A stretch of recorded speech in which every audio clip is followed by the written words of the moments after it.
BCom part third के सभी विद्यार्थियों का एक बार फिर से बहुत बहुत स्वागत। मैं डॉक्टर पवन साहनी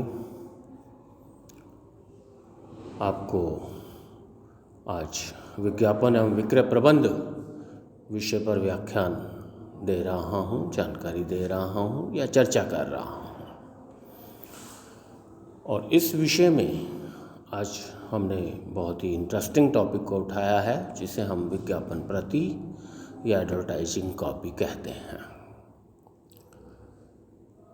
अर्थात जो मसौदा, जो मैटर, जो मामला लक्षित ग्राहकों तक पहुंचाना है, लक्षित ग्राहकों की जानकारी में आना है, उसकी कॉपी कैसी होनी चाहिए, उसकी प्रति कैसी होनी चाहिए, और उस प्रति को विस्तृत रूप से पढ़ने के लिए ही हमने इस विषय को आज चर्चा में लिया है। जैसा कि आपकी स्क्रीन पे दिखाई दे रहा है, विज्ञापन प्रति से तात्पर्य उस संपूर्ण विज्ञापन संदेश एवं इसे प्रस्तुत करने के सभी तरीकों, साधनों, भाषा, कलाकारी, गीत, संगीत, चित्रों, साइनों, फाइलों आदि से है, जो मुद्रित की जाती हैं या अन्य साधनों को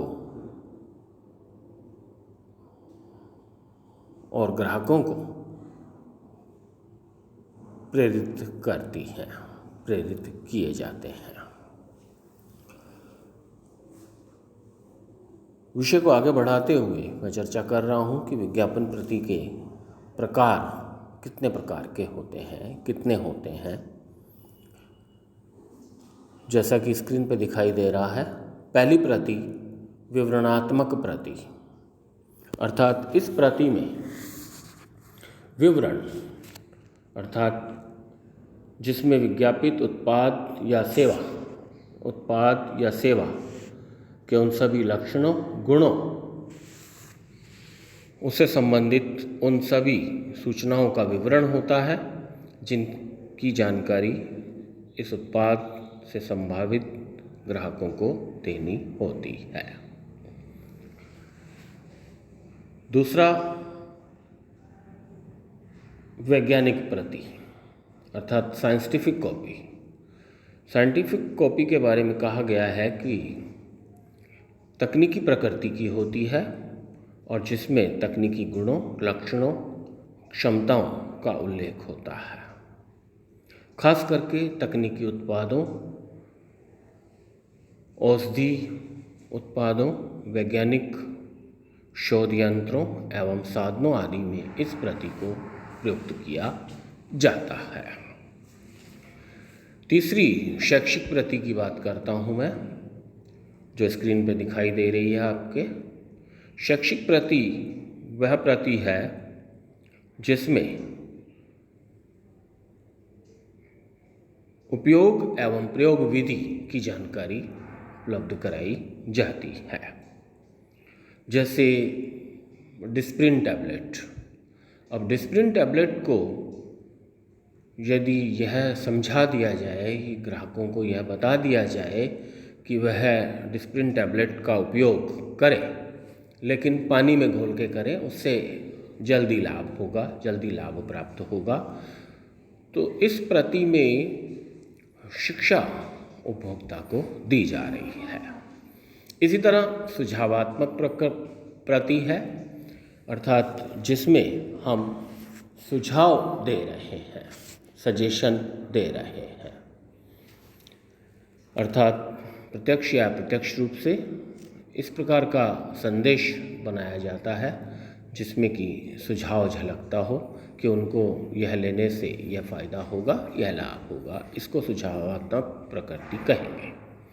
इसी तरह व्याख्यात्मक प्रति भी है, जिसमें सुझाव नहीं होते बल्कि संपूर्ण विवरण का उल्लेख कर दिया जाता है, जिसमें उपभोक्ता को सभी लाभों की जानकारी एक साथ दे दी जाती है। जो उसके मतलब के होंगे उसका उपयोग कर लेगा और जो उसके मतलब के नहीं होंगे वो उसे छोड़ देगा। इसके पश्चात प्रतिस्पर्धात्मक प्रति अर्थात प्रतिस्पर्धी संस्थाओं को देखकर बनाई जाने वाली प्रति को हम प्रतिस्पर्धात्मक प्रति कहेंगे।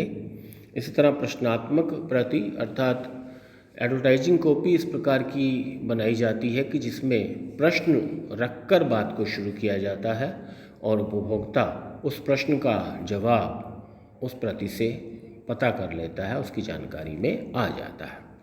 इसी तरह कारणात्मक प्रति की बात है, अर्थात जिन कारणों को लेकर विज्ञापन किया जा रहा है या जिन कारणों से उपभोक्ता की समस्याओं का निवारण होगा उन कारणों की जानकारी इसमें दी जाती है, तो उसको हम कारणात्मक प्रति कहते हैं।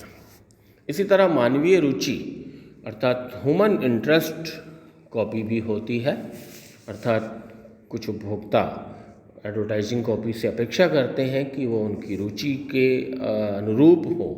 इसमें जैसे हास्यास्कर हो सकती है, भय वाली हो सकती है, इसी तरह कहानी को लेकर भी हो सकती है। तो कहने का मतलब यहाँ ये है कि उपभोक्ता इस प्रकार अपने इंटरेस्ट को लेकर इस बात की अपेक्षा करता है कि उसे उसकी प्रवृत्ति के अनुसार एडवर्टाइजमेंट मिलना चाहिए। इसी तरह बोलचाल या वार्तालाप प्रति भी है, काव्यात्मक प्रति भी है, आदर्श प्रति भी है और प्रासंगिक प्रति भी है। तो ये बहुत सारे प्रकार हैं। अब जैसे ख्याति प्रति की मैं बात करता हूँ, गुडविल कॉपी की बात करता हूँ। कुछ संस्थाओं की गुडविल बहुत अच्छी होती है और वो संस्थाएं गुडविल का लाभ एक प्रोडक्ट से दूसरे प्रोडक्ट और दूसरे प्रोडक्ट से तीसरे प्रोडक्ट में लेना चाहते हैं। तो एडवर्टाइजिंग कॉपी बनाते समय संस्था बात इस तरह की शुरू करेगी कि उसको अपने पुराने प्रोडक्ट से जिससे उसकी ख्याति बनी है दूसरे प्रोडक्ट में उसका उपयोग कर सकती है। इसी तरह व्यक्तित्व प्रति की बात होती है जो आपकी स्क्रीन पे है। व्यक्तित्व प्रति का मतलब हो गया कि कुछ व्यक्ति ही ऐसे चर्चित होते हैं, जैसे हम अमिताभ बच्चन को लें या शाहरुख खान को लें, तो इनको उपयोग में लिया जा सकता है और इनके चेहरे को देखकर या इनके द्वारा निकली हुई मुंह से बात को सुनकर लोग प्रेरित हो जाते हैं, प्रोत्साहित हो जाते हैं। तो कहने का मतलब ये है कि यहाँ विज्ञापन की प्रतियां बहुत प्रकार की हो सकती हैं, जैसी संस्था चाहे उसका उपयोग कर सकती है। अब मैं विज्ञापन प्रति के डिज़ाइन की बात करता हूँ।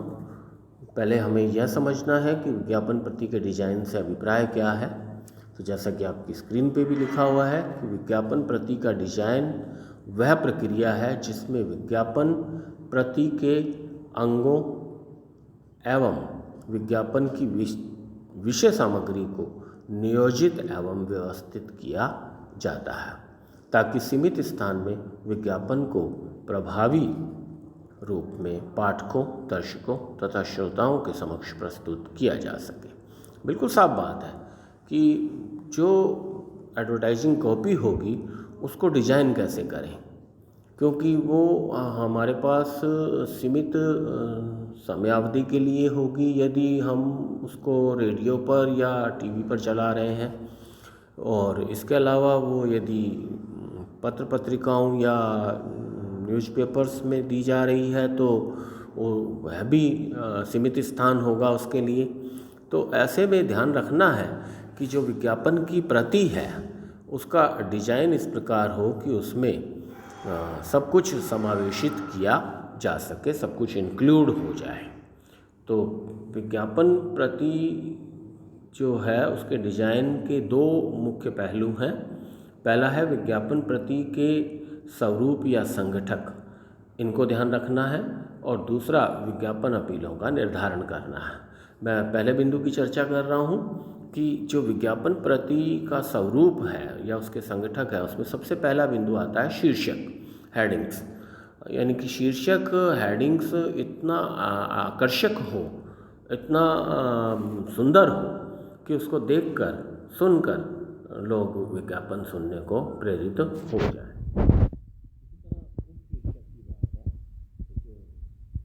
सबटाइटल है वो भी स्पष्ट होना चाहिए, वो भी दिखाई देना चाहिए, वो भी समझ में आना चाहिए। इसी तरह नारे या घोष भी दिए जाते हैं, उससे भी बात को आगे बढ़ाया जा सकता है और उनके लिए भी जगह होनी चाहिए। मतलब कुछ जगह हमने रखी शीर्षक के लिए, कुछ जगह रखी हमने उपशीर्षक के लिए, कुछ नारे या घोष के लिए, कुछ उदाहरण के लिए। एग्जाम्पल, एडवर्टाइजिंग कॉपी का डिज़ाइन इस प्रकार हो कि उसमें हम कोई उदाहरण भी सेट कर सकें, एग्जाम्पल दे सकें, जैसे कि उसके द्वारा इसको इस्तेमाल किया गया, उससे उसका लाभ हुआ, इस तरह की बात इसमें शामिल होती है। उसके पश्चात मुख्य भाग, अर्थात यह है मेन भाग जिसमें कि जो हमारा एडवर्टाइजमेंट है वो दिखेगा, वो समझ में आएगा। इसी प्रकार अंतिम विचार के रूप में भी आपको कंक्लूड निकाल कर रखना है कि इसको आपको खरीदने से ही लाभ होगा और बिना खरीदे आपको कोई लाभ होने वाला नहीं है। इसके अलावा पहचान चिन्ह भी आपको बताना है कि क्या है एडवर्टाइजिंग कॉपी में आपका पहचान चिन्ह। उसके पश्चात विज्ञापन अपीलों का निर्धारण करना, तो ये मैं आपको पहले बता चुका हूँ, इसको मैं आने वाले समय में चर्चा में लूँगा। तो मेरे विचार से आज आपने एडवर्टाइजिंग कॉपी को समझा, कितने प्रकार की एडवर्टाइजिंग कॉपी होती है और एडवर्टाइजिंग कॉपी का डिज़ाइन किस प्रकार बनाया जाता है, उसको कैसे तैयार किया जाता है। यदि भविष्य में आपको इस प्रकार मार्केटिंग का काम करने को मिलता है तो आप इनिशियली इस बात को समझ गए हैं कि एक एडवर्टाइजिंग कॉपी बनती है और उसके बहुत सारे प्रकार हैं और उसका डिज़ाइन इस प्रकार हो सकता है। पुस्तक की सहायता से आप इसे विस्तार से और समझकर परीक्षा के लिए तैयार करने का प्रयास करें। नमस्कार, धन्यवाद।